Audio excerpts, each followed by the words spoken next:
सीखते हैं इस वीडियो के अंदर टाइप ऑफ सेल के बारे में और जानते हैं हम सेल की जो डिवीजन है हमने या सेल की क्लासिफिकेशन है हमने किस किस बेसिस पे कर रखी है। पहले नंबर पे हम बात करेंगे यहाँ से on the basis of the number. Number के हिसाब से ये एक यूनिसेलुलर है और एक मल्टी सेलुलर है। अब नंबर का मतलब जिनमें नंबर के हिसाब से कुछ सेल होंगे। यूनिसेलुलर का मतलब जिनके के अंदर सिर्फ एक ही सेल है, उसे हम यूनिसेलुलर का नाम देंगे। और मल्टी सेलुलर के अंदर जिसके अंदर खूब सारे सेल है, उसे हम मल्टी सेलुलर का नाम। अब खूब सारे मिलियंस हो सकते हैं, बिलियंस हो सकते हैं और ट्रिलियंस भी हो सकते हैं। यहाँ से नंबर के हिसाब से हमने यहाँ पे इनकी क्लासिफिकेशन कर रखी है।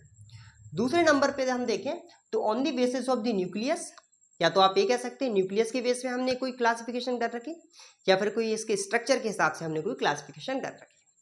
अब देखें इनके न्यूक्लियस, प्रीकैरियोटिक का न्यूक्लियस कैसा होगा और यूकैरियोटिक का न्यूक्लियस कैसा होगा, या साथ ही हम ये कह सकते हैं प्रीकैरियोटिक का स्ट्रक्चर कैसा होगा और यूकैरियोटिक का स्ट्रक्चर कैसा होगा। तो उस बेसिस पे हमने दूसरी क्लासिफिकेशन यहाँ करी हुई है। तीसरी क्लासिफिकेशन हम देखेंगे on the basis of the life. Earth पे रहने वाले कौन कौन सी चीजें हैं जिनमें लाइफ पॉसिबल है।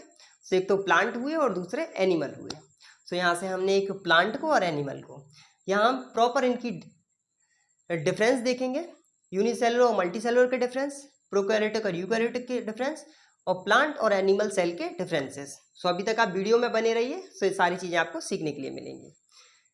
दूसरी तरफ हम देखें साइज ऑफ सेल, साथ ही हम साइज ऑफ सेल भी यहाँ पे डिस्कस कर लेंगे।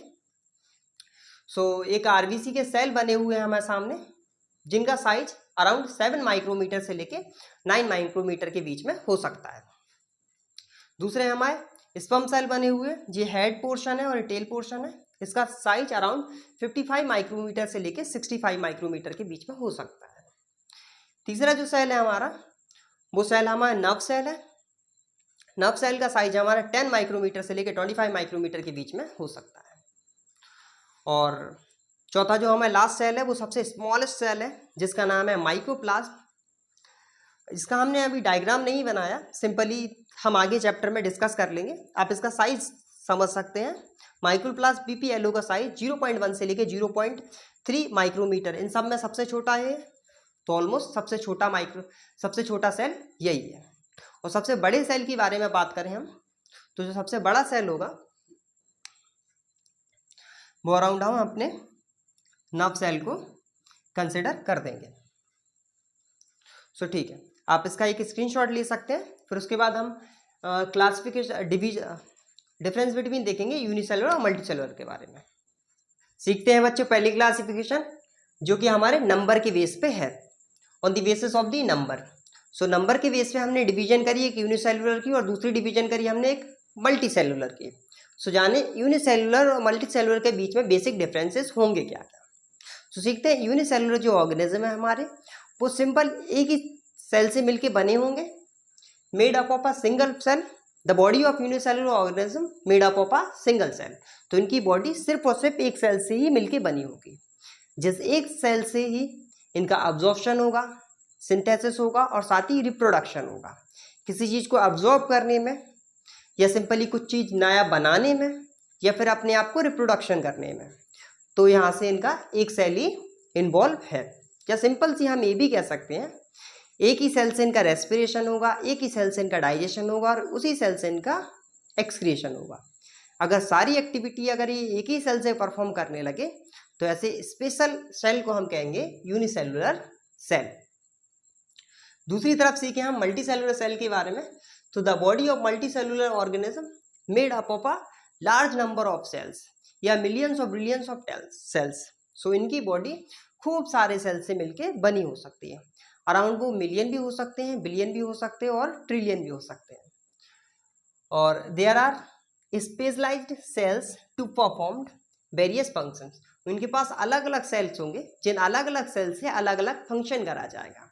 इनके पास रेस्पिरेशन के कुछ अलग सेल होंगे, डाइजेशन के कुछ अलग होंगे और साथ ही एक्सक्रीशन के कुछ अलग होंगे। जब इनके अलग अलग सेल अलग अलग एक्टिविटी परफॉर्म करेंगे तो सिंपली हम इन्हें मल्टी सेलुलर का नाम दे देंगे। यहाँ देखें there is no division of labour. यहाँ पे सेल की डिवीजन नहीं होगी। अगर सेल की डिवीजन अगर सिंपली अगर हो जाए, यहाँ पे यूनिसेलुलर के अंदर अगर सेल की डिवीजन हो जाएगी तो सेल 1 से 2 बन जाएंगे और अगर सेल नंबर में 2 होंगे तो वो यूनिसेलर थोड़ी ना कहलाएंगे, तब तो वो मल्टी सेलर कहलाए। इसलिए यहाँ there is no division of labour, यहाँ डिवीजन नहीं होगी। वहीं दूसरी तरफ अगर हम देखें मल्टी सेलर में तो हाँ कंटिन्यूसली डिवीजन होगी सेल की।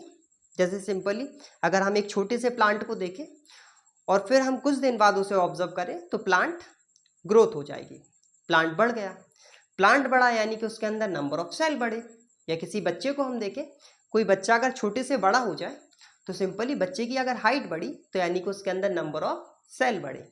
तो मल्टी सेलुलर में रैपिडली सेल बढ़ते हैं, लेकिन यूनिसेलुलर पहले भी एक सेल था और कुछ टाइम बाद भी एक सेल ही होगा जब तक उसकी लाइफ पॉसिबल होगी। यहाँ से देखें life span is relatively short, इनकी लाइफ बड़ी छोटी होगी लगभग कुछ टाइम के लिए, और इनकी जो लाइफ है वो बहुत लॉन्ग ड्यूरेशन के लिए होती, काफ़ी ज़्यादा समय तक के लिए होती। सो मल्टी सेलुलर की लाइफ खूब ज़्यादा होगी इन कंपेरेटिवली ऑफ यूनिसेलुलर ऑर्गेनिज्म। साथ ही हम बात करें दे रिप्रोड्यूस असेक्सुअली, या सेक्सुअली रिप्रोड्यूस करेंगे। यहाँ एक सिंगल पेरेंट भी रिप्रोडक्शन कर सकता है, सिंपल यहाँ से बैक्टीरिया और हम फंगस की बात करें, और यहाँ दे रिप्रोड्यूस सेक्सुअली। सो यहाँ ये सेक्सुअली रिप्रोड्यूस करेंगे जहाँ एक मेल पेरेंट होगा और एक फीमेल पेरेंट होगा। सो इनके एग्जाम्पल प्लांट है, एनिमल्स है, ह्यूमन बींग्स हैं, और साथ ही इनके एनिमल्स बैक्टीरिया फंगस है। सो सिंपली इसके आगे हम सीखने वाले हैं on the basis of the, अब दूसरी डिवीजन हम सीखेंगे इनकी प्रोकैरियोटिक और eukaryotic on the basis of the nucleus. तो आप इसका स्क्रीनशॉट ले सकते हैं। बच्चे अभी तक के कॉन्सेप्ट में हमने टाइप ऑफ सेल देखा, और टाइप ऑफ सेल के अंदर हमने 3 क्लासिफिकेशन देखी। पहली क्लासिफिकेशन हमारी यूनिसेलुलर और मल्टीसेलुलर सेल की थी, दूसरी क्लासिफिकेशन हमारी यूकैरियोटिक और प्रोकैरियोटिक सेल की थी, और तीसरी क्लासिफिकेशन हमारी प्लांट सेल और एनिमल सेल की थी। जहां हम दूसरी क्लासिफिकेशन को देखने वाले हैं जो हमारी प्रोकैरियोटिक सेल और यूकैरियोटिक सेल की है। देखें इस प्रोकैरियोटिक सेल और यूकैरियोटिक सेल की डिवीजन या क्लासिफिकेशन किस बेसिस पे हुई है। तो इसकी classification on the basis of structure, इसके स्ट्रक्चर के हिसाब से कह सकते हैं आप, या आप इसके न्यूक्लियस के हिसाब से कह सकते हैं, या साथ ही आप इसके ओरिजिन के हिसाब से कह सकते हैं। आप ये कह सकते हैं इसका न्यूक्लियस कैसा है, और यूकैरियोटिक का न्यूक्लियस कैसा है और प्रोकैरियोटिक का न्यूक्लियस कैसा है, तो उसके हिसाब से इनमें कुछ डिफरेंसेस आ गए। या फिर आप ये कह सकते हैं इनके स्ट्रक्चर कैसे कैसे, इनके स्ट्रक्चर में कोई ना कोई डिफरेंसेस होंगे, या फिर इनके ओरिजिन में कोई ना कोई डिफरेंसेस होंगे। तो उस हिसाब से इन्हें हम यहाँ पे यूकैरियोटिक और प्रोकैरियोटिक की क्लासिफिकेशन देखने वाले हैं। ठीक है, तो सबसे पहले बात करें हम प्रोकैरियोटिक सेल होते क्या हैं। तो इस प्रोकैरियोटिक सेल को समझने के लिए हमारे सामने लिखा हुआ prokaryotic cell. Pro means primitive, primitive का मतलब पुराना, और कैरियोटिक मीन्स न्यूक्लियस। तो कोई पुराना न्यूक्लियस, अब कितना पुराना, उस पुराने का मतलब 3500 million years ago, 3500 million years ago, कई साल पहले। तो सिंपली हम बात करेंगे इतने पुराने एक न्यूक्लियस के बारे में।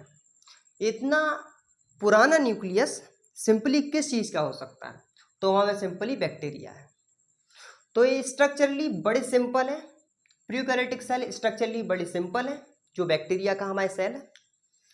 और इनकी बात करें प्रोकैरियोटिक का मतलब तो प्रिमिटिव, एक प्रो मीन्स प्रिमिटिव और कैरियोटिक मीन्स न्यूक्लियस, तो प्रिमिटिव न्यूक्लियस। और अराउंड इनकी जो डेट होगी वो 3500 मिलियन ईयर्स अगो, इतना पुराना ही हो सकता है। प्रिमिटिव को और भी हम जाने तो प्रिमिटिव को आप या तो अनडेवलप्ड कह सकते हैं, या फिर आप इसे इनकम्प्लीट कह सकते हैं। इनकम्प्लीट इसलिए क्योंकि इसके अंदर कुछ ना कुछ मिस होगा। जब इस कॉन्सेप्ट के अंदर अगर कुछ ना कुछ मिस होगा तो उस कॉन्सेप्ट को हम इनकम्प्लीट का नाम दे देंगे। इसके न्यूक्लियस में इसकी एक मेम्ब्रेन मिसिंग होती है, इसलिए इसे इनकम्प्लीट कहा जाता है। आप आगे से सीखेंगे। दूसरी तरफ अगर बात करें यूकैरियोटिक सेल के, तो यूकैरियोटिक सेल है क्या, या यूकैरियोटिक सेल को आप सिंपली ये कह सकते हैं with evolution cell complexity increase. कोई यहाँ जो सेल थे बड़े सिंपल थे स्ट्रक्चर में, और यहाँ जो सेल है उनकी एवोल्यूशन के हिसाब से उनकी कॉम्प्लेक्सिबिलिटी समय के हिसाब से धीमे धीमे बढ़ती चली गई। अगर उनकी कॉम्प्लेक्सिटी बढ़ती चली गई तो ऑलमोस्ट वो सारे सेल हमारे कैसे हो गए, थोड़े से कॉम्प्लेक्स बन गए। एवोल्यूशन का मतलब होता है उनमें समय के हिसाब से कुछ बदलाव आना या समय के हिसाब से कुछ चेंजेस आना। तो इन चेंजेस के आने के हिसाब से वो कुछ कॉम्प्लेक्स होते चलेगा। या सिंपली आप ये कह सकते हैं कि प्रोकैरियोटिक सेल में जब एवोल्यूशन हुआ तो यूकैरियोटिक सेल बन गया। अब कोई कुछ एडवांस सेल बन चुके थे, इंक्रीज होते होते होते इनमें बहुत सारे फीचर्स आ गए और ये कुछ एडवांस सेल बन गए। ठीक है, eukaryotic cell is result of evolution. Eukaryotic बने कैसे? जब प्रोकैरियोटिक में कुछ चेंजेस आए या एवोल्यूशन हुआ तो यूकैरियोटिक बन गए। तो सिंपल ये हमारा था यूकैरियोटिक और प्रोकैरियोटिक के की मीनिंग थी सिंपल सा, और आगे हम इनके डिफरेंसेस को जानेंगे। तो आप इसका एक स्क्रीनशॉट ले सकते हैं। बच्चों अभी तक हम यूकैरियोटिक और प्रोकैरियोटिक सेल के बारे में जान चुके थे। अब सिंपली यूकैरियोटिक और प्रोकैरियोटिक के बीच में हम डिफरेंसेस जानेंगे, इनके बीच में क्या क्या बेसिक डिफरेंसेस होंगे। सो आज हम इस कॉन्सेप्ट में डिस्कस करने वाले हैं। सबसे पहले बात करें हम यूकैरियोटिक के, एक प्रोकैरियोटिक का एक डायग्राम बना हुआ है हमारे सामने और एक दूसरा डायग्राम हमारे पास यूकैरियोटिक सेल का बना हुआ है। सो जो प्रोकैरियोटिक सेल है वो हमारे एक यूनिसेलुलर सेल से मिलके बना है, वहीं दूसरा जो यूकैरियोटिक सेल है वो हमारे एक मल्टी सेलुलर सेल से मिलके बना हुआ है। आप यूनिसेलुलर और मल्टी सेलुलर को ऑलरेडी जानते ही हैं, सो इसलिए हम यहाँ से इनके साइजेस के बारे में हम डिस्कस करेंगे। सो इनका जो साइज है वो 1 माइक्रोमीटर से लेके अराउंड 5 माइक्रोमीटर के बीच में होगा। इनका साइज इतना ज़्यादा छोटा है तो उस बेसिस पे हम इनके डायमीटर के बेसिस पे इन्हें मीजर करते हैं। सो इनका जो साइज होगा 1 माइक्रोमीटर से लेके 5 माइक्रोमीटर इनकी डायमीटर होगी। दूसरी तरफ बात करें हम इनके यूकैरियोटिक सेल्स के साइजेस के बारे में, तो 5 माइक्रोमीटर से लेके अराउंड 100 माइक्रोमीटर के बीच में होगा वो इनकी डायमीटर होगी। ठीक है, दूसरी तरफ अगर हम बात करें प्रोकैरियोटिक सेल के बारे में, तो प्रोकैरियोटिक सेल का इल डिफाइंड न्यूक्लियस, तो इनका जो न्यूक्लियस है वो अनडेवलप्ड न्यूक्लियस है, या सिंपली आप और सिंपल से शब्दों में ये कह सकते हैं कि इसका जो न्यूक्लियस है वो इनकम्प्लीट न्यूक्लियस है। अब इनकम्प्लीट इसलिए क्योंकि इसके अंदर कुछ ना कुछ मिसिंग होगा, और वो मिसिंग वाला कॉन्सेप्ट हम सीखेंगे। इसके अंदर मिसिंग क्या है, जो मिसिंग चीज़ से इल डेवलप्ड या अनडेवलप्ड न्यूक्लियस बनाती है। ठीक है, हम यहाँ देखें यूकैरियोटिक के अंदर तो इसका न्यूक्लियस जो है वेल डिफाइंड न्यूक्लियस है, यानी कि मिसिंग कुछ भी नहीं है, सारी चीज़ें कंप्लीट है, एक डेवलप्ड न्यूक्लियस है और प्रॉपर इसका शेप है। सो इसका एक प्रॉपर शेप भी नहीं होगा, और वहीं दूसरी तरफ इसके न्यूक्लियस का एक प्रॉपर शेप है, प्रॉपर साइज है। और जो सारी चीज़ें मिसिंग थी, मिसिंग क्या था, एक मेम्ब्रेन मिसिंग थी इसके न्यूक्लियस के ऊपर, तो यहाँ न्यूक्लियस के ऊपर एक प्रॉपर मेम्ब्रेन है। सो एक कंप्लीट न्यूक्लियस कहलाया या डेवलप्ड न्यूक्लियस कहलाया। सो अब हम बात करें यहाँ से इसके तीसरे पॉइंट के बारे में, not having a proper shape. इसका कोई प्रॉपर शेप नहीं होता, लेकिन इसके न्यूक्लियस का एक प्रॉपर शेप होगा, जो आपको एक सर्कुलर सा शेप दिख रहा होगा। और इसके न्यूक्लियस का कोई शेप ही नहीं है, इसका शेप, जो न्यूक्लियस का शेप है वो आर्बिट्री है। अब आर्बिट्री दैट मीन्स कैसा भी शेप हो सकता है, सो इसका शेप इरेगुलर होगा। ठीक है, चौथा पॉइंट हम डिस्कस करें, not bounded by nuclear membrane. इसके पास, न्यूक्लियर के पास कोई मेम्ब्रेन नहीं होती, इसकी न्यूक्लियर की मेम्ब्रेन एब्सेंट होगी। तो सिंपली देखें न्यूक्लियर है क्या, सेल के अंदर न्यूक्लियस और न्यूक्लियस के अंदर जेनेटिक मटेरियल। तो सिंपली इसका देखो जेनेटिक मटेरियल हमें बिखरा हुआ सा दिखेगा, इसके डीएनए या फिर यहाँ के जेनेटिक मटेरियल सारे पूरे साइटोप्लाज्म के साथ बिखरे हुए हैं। वहीं दूसरी तरफ इसके अंदर जो जेनेटिक मटेरियल है वो जेनेटिक मटेरियल इसके अंदर पैक है, हमारे इस न्यूक्लियस के अंदर पैक है, और एक मेम्ब्रेन है जो ऑलरेडी इसे इसके अंदर क्लोज करके रखती है जेनेटिक मटेरियल को। तो सिंपली हम ये देखें कि इनके अंदर एक प्रॉपर मेम्ब्रेन है, न्यूक्लियर की मेम्ब्रेन, इनके पास एक प्रॉपर न्यूक्लियर की मेम्ब्रेन है। वहीं यहाँ इनके पास एक न्यूक्लियर की मेम्ब्रेन एब्सेंट है या not bounded by nuclear membrane, तो यहाँ न्यूक्लियर मेम्ब्रेन की कमी है। ठीक है, यहाँ देखें no separation between cytoplasm and nuclear region. तो यहाँ साइटोप्लाज्म और न्यूक्लियर रीजन के बीच में कोई बाउंड्री नहीं है, तो कोई सेपरेशन भी नहीं होगा, तो सारी चीज़ें एक दूसरे में मिक्स हैं। ठीक है, और दूसरी तरफ यहाँ देखें तो यहाँ एक प्रॉपर बाउंड्री है, तो न्यूक्लियस के अंदर एक इसका ही कोई लिक्विड होगा या फ्लूइड होगा जिसे न्यूक्लियोप्लाज्म का नाम देते हैं, और सेल के पास अपना ही एक फ्लूइड है जिसे साइटोप्लाज्म का नाम देंगे हम।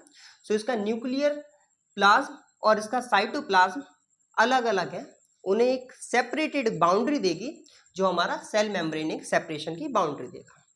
तो सिंपली ये चीज़ें यहाँ से सेपरेट होंगी। सो हम यहाँ से लिख सकते हैं proper separation between cytoplasm and nuclear plasm.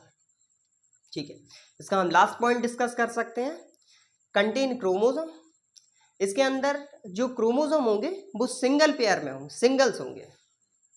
सो लिख सकते हैं कंटेन सिंगल क्रोमोसोम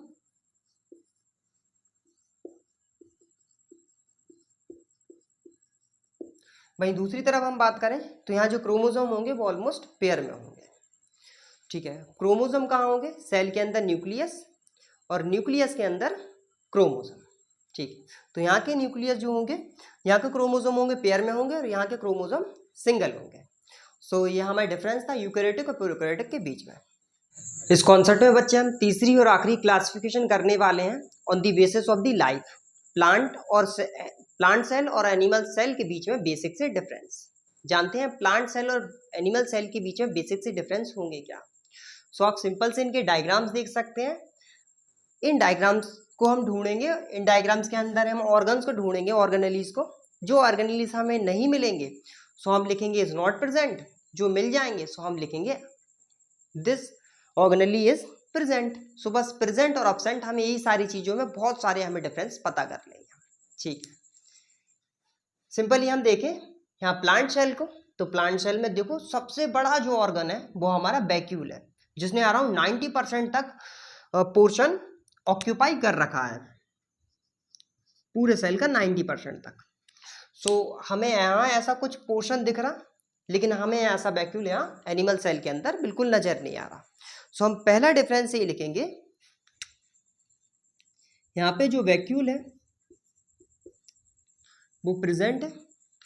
बाकी दूसरी तरफ हम एनिमल सेल की बात करें तो यहाँ वैक्यूल या तो है नहीं, अगर होगा तो बहुत छोटा सा, अगर वैक्यूल होगा भी तो वैक्यूल का साइज बहुत छोटा होगा।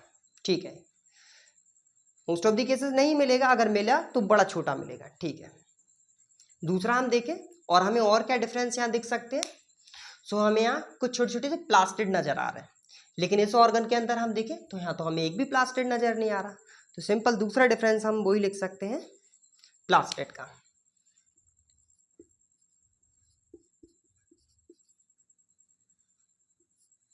और यहाँ प्लास्टिड एब्सेंट है। ठीक है, यहाँ प्रेजेंट है और यहाँ एब्सेंट है। हमने यहाँ वही ऑर्गेनेलीज बनाए हुए हैं जो एक दूसरे से डिफरेंट है, बाकी सिमिलर जो इसके अंदर ऑर्गेनेलीज हैं वो मैंने यहाँ पे इन्हें छोड़ दिए या मैंने ड्रॉप कर दिए। ठीक है, तीसरा देखें हमें और यहाँ से क्या डिफरेंट दिख रहा है इसके अंदर।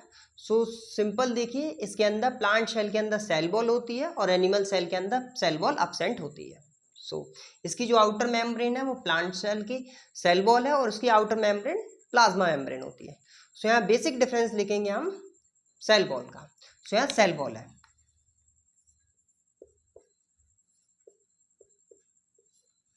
और यहाँ सेल वॉल एब्सेंट है।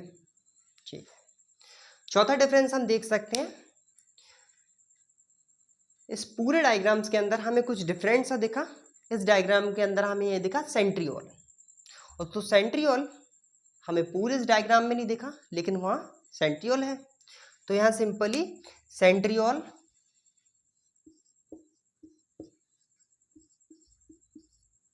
प्रेजेंट है और यहाँ सेंट्रियोल एब्सेंट है। बाकी का हम एक कुछ एक्स्ट्रा स्ट्रक्चर देखें यहाँ से, तो ये हमारा एक्स्ट्रा स्ट्रक्चर जो है एनिमल सेल के अंदर न्यूक्लियस से बिल्कुल एक मेम्ब्रेन शेयर करता हुआ जिसका नाम है एंडोप्लाज्मिक रेक्टिकुलम। आप आगे जानेंगे एंडोप्लाज्मिक रेक्टिकुलम होता क्या है, बारी बारी हम आप इन सारे ऑर्गन्स को जानने वाले हैं आगे वाली वीडियोस में। अभी सिंपली ये जानिए यहाँ पे एंडोप्लाज्मिक रेक्टिकुलम होता है और यहाँ एंडोप्लाज्मिक रेक्टिकुलम मिसिंग है।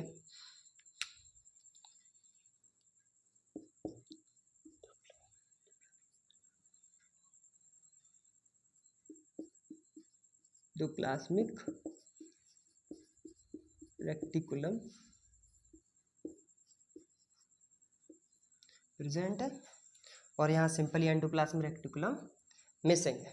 सो हमारे बेसिक से डिफरेंस थे। बाकी देखो न्यूक्लियस दोनों ही में है, न्यूक्लियस मैंने एक सेल है तो न्यूक्लियस तो होगा ही ऑलमोस्ट। तो यहाँ मैंने एक न्यूक्लियस यहाँ का बहुत छोटा सा न्यूक्लियस बनाया, प्लांट सेल का न्यूक्लियस छोटा होता है और एनिमल सेल का न्यूक्लियस थोड़ा सा बड़ा होता है। तो यहाँ हम न्यूक्लियस देखें और सिंपली आप ऐसे बना सकते हैं और इसका आप स्क्रीनशॉट ले सकते हैं।